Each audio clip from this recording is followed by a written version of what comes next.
Zacchaeus the Cheater. Zacchaeus was a little man. He was a rich man, but no one in all the city of Jericho liked him.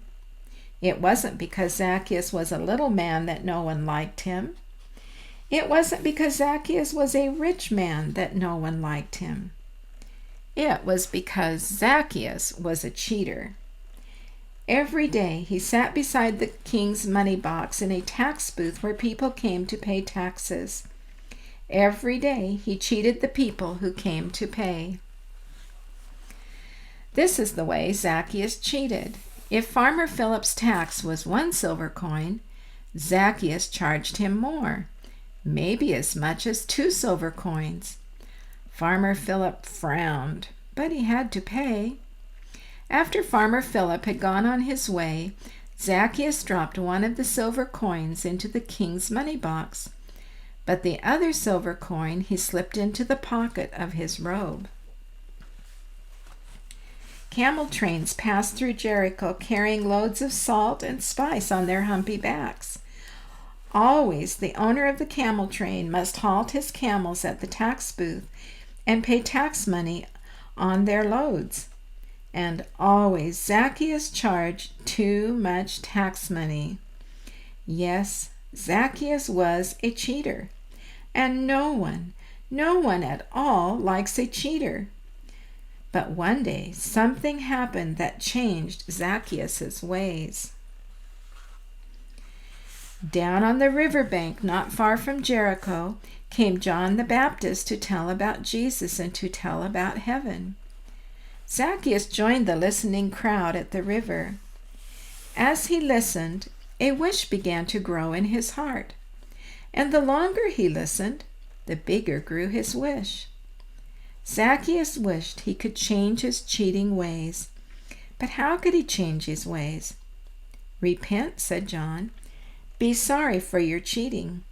Pay back the money you have wrongly taken." Zacchaeus hurried away from the river. He would do as John said. He would find Farmer Philip. He would find the owner of the camel train and all the other people he had cheated. He would tell them he was sorry. He would promise to pay back the tax money that he had wrongly taken. Surely the people would believe him when he said, "I'm sorry I cheated you." But when Zacchaeus said, "I'm sorry," not many people believed him. They told one another, "He's always been a cheater.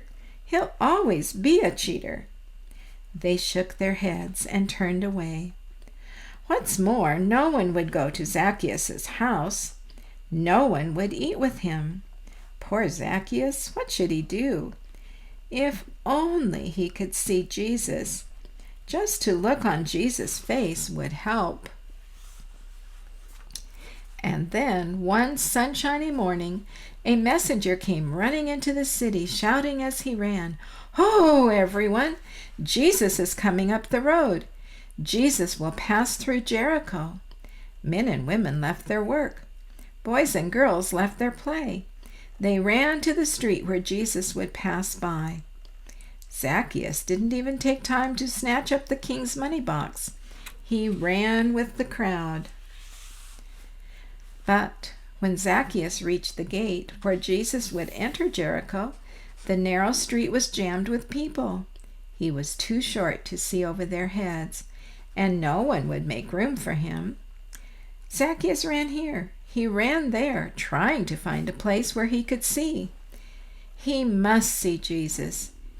He had to see Jesus. But how could he? And then Zacchaeus remembered something. Zacchaeus remembered a sycamore tree that grew beside the city gate where Jesus would leave Jericho. The sycamore tree was old, so old its branches had grown far out over the street. Zacchaeus turned face about and raced down the street ahead of the crowd. He reached the sycamore. Up, up, up he climbed.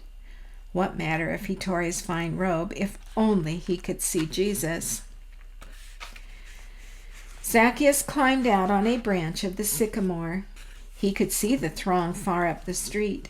People were shouting. Some waved palm branches. Zacchaeus shaded his eyes to see better. The man dressed in the white robe, around whom all the crowd pressed. That man must be Jesus. And those men trying to make room for him to walk. They must be Jesus' disciples. Slowly the crowd came nearer and nearer. Closer, closer, closer came the crowd toward the sycamore tree beside the gate. Now Zacchaeus could see Jesus' face. Never had he seen a face so kind. If only he could talk to Jesus. Tell him he was sorry he had cheated.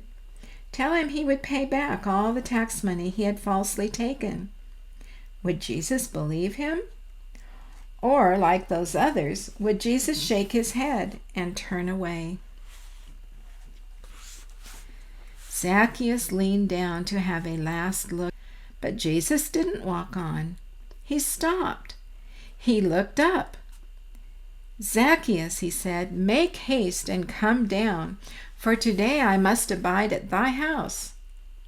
Zacchaeus could hardly believe what he heard. Jesus knew his name. Jesus was coming to his house. Jesus would eat with him. Zacchaeus scrambled down out of the tree. At the foot of the sycamore tree, Zacchaeus stood before Jesus and made a promise. No, he made two promises.